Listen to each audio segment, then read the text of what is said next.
Coaches, welcome back to this week's PGC Coaches Circle. Thanks for all of you that joined Graham and I talking offense this week. Hope you enjoyed it. I know we really did enjoy it. Before we get into the drills, we got a couple of them for you today, and we're going to walk you through some practice film. But just wanted to give you a thought of the week, powered by friends at TeamSnap. And because, as you can see, in a different setting, we're in a different room. We just finished up our pregame meetings and dressed up for our game. We start in about an hour, and I was thinking about a message to share, and it was the thought of getting yourself ready for a game. As a coach, I think that we have to be the face that our team needs to see when we go into a game. Both them and us carry things with us all day long, whether it's the long work day or the baggage of what's going on at home or relationships, and they're carrying the same stuff. And it's a challenge for young people to get focused and ready for a game, and that requires us as coaches having to show up a little bit different each and every time and making sure that we're consistent, yet we still feel the pulse of the team. We show up with what they need, whether it's positive, arm around them, challenge, whatever it is that we need to do to help them to perform at their highest during that game. So a lot of times we go in with a thought that we're going to do this tonight or this afternoon, but at the end of the day, it might change once we actually encounter our team and we get ready for a game and we see that maybe they're a little bit different. Feeling the pulse of a team, especially before a game, is crucial. So just want you to ponder that, coaches, as you go into your games. Are you showing up as the face that your team needs to see? Do they need a whole bunch of positivity? Do they need challenge? Do they need a fire lit underneath them? But are you showing up the way that's going to help to inspire your team to be the best they possibly can? And then when you get into the game, are you actually paying attention to the things you can do to help your team improve as the game goes on? Sometimes we can get so caught up in the emotions of officials and referees and shots that go in or don't go in that we can actually miss the little things that can help our team. So, we want to be attached. We want to be in the fight with our team, but we can't forget to also step back and watch the game so that we can help our players get better as the game goes on and put them into situations. So that's just a thought as you're approaching games, and you got to get yourself mentally and physically prepared for the games, some things to think about. And now we've got some drills and some practice to walk you through. Hope you enjoy, coaches. All right, coaches, got a bunch for you today. This first is above the line. This is by request. It was one of our pillars, and you can see the guy running the board out there. Just caught it on a film session I was looking at, and we all step over it as a team just as a reminder. And we tell players, if you're not ready to be above the line in all your actions, you're having a bad day, there's something going on, feel free not to step over the line. We do have that happen occasionally, but we're just conscious of the fact that we're making a decision to be above the line at the beginning of practice. These are some drills, 3 in power. This is our nail series. So in our nail series, we have a whole bunch of things where we throw the ball to the middle, both in our zone and our man.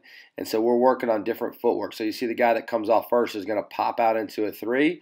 And the guy coming closest on your screen right there is working on a finish right there where they're going to seal off the defense and power up right there. So we're just changing up the movements. So this first guy pops for a 3 coming off the nail look, and the other guy's got a seal or power finish.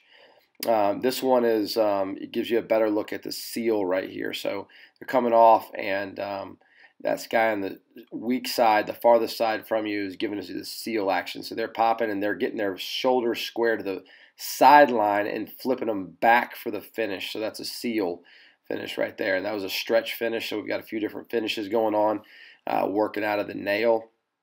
Here's a shot fake and a seal, so you're going to get a different look. So we're just changing up, getting them better at their footwork and their movement. So you're going to see that guy pop, shot fake, drive, and get a power finish where his shoulders are square 2 feet. So anything off 2 feet we consider a power finish for us. And you see that happening on the shot fake on the far side. Over on this close side right here, they're varying up their moves with an occasional just stretch move. And also an occasional right here where you see a seal move where they're turning their shoulders back to the sideline versus the baseline. And this last one is a freeze step, so we're just varying the action again off the nail look. And the nail right there is right there at the free throw line. And these guys are going to come off and work on a freeze step. They're going to go hard, and they're going to freeze the defense right there. This works against shot blockers really well. They're going to freeze them, step back, and get their shot rather than throw something up that they can't finish against a better defender. So I really like working on this freeze finish. It serves us well. I'm trying to freeze the defense.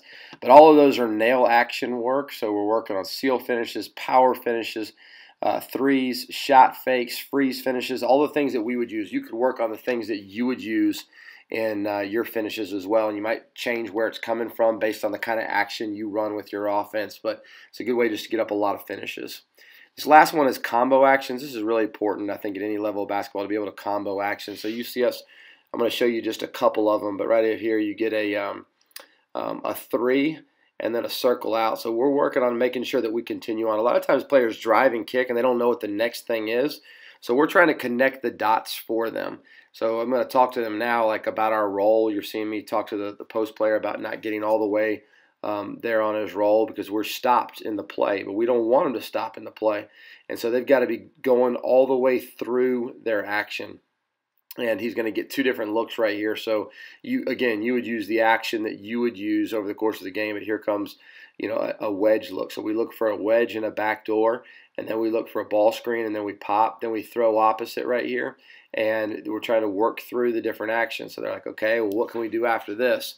And we're not telling them exactly what to do. We're just helping them to be able to work through all of the action that might come their way. So you're going to see them tie it together a little bit. That's a little quick wedge backdoor.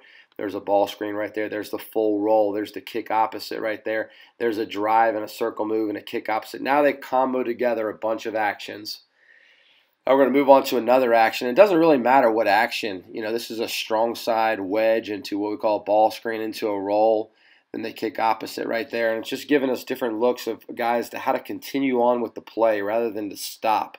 I think this is going to be really frustrating when we teach a particular action. That's all they know what to do, and they don't know what to do after that. So we're trying to grow their imagination, coming off a ball screen, a roll, and then a kick right there. Even that is kind of one-dimensional. They got 2 to 3 actions in there, but as they get more familiar with our offense, then we combo more and more actions to make sure that they know how to keep playing. And really then after we've kind of choreographed it for them, we put them on their own and say, let's see how many actions you can combo right here.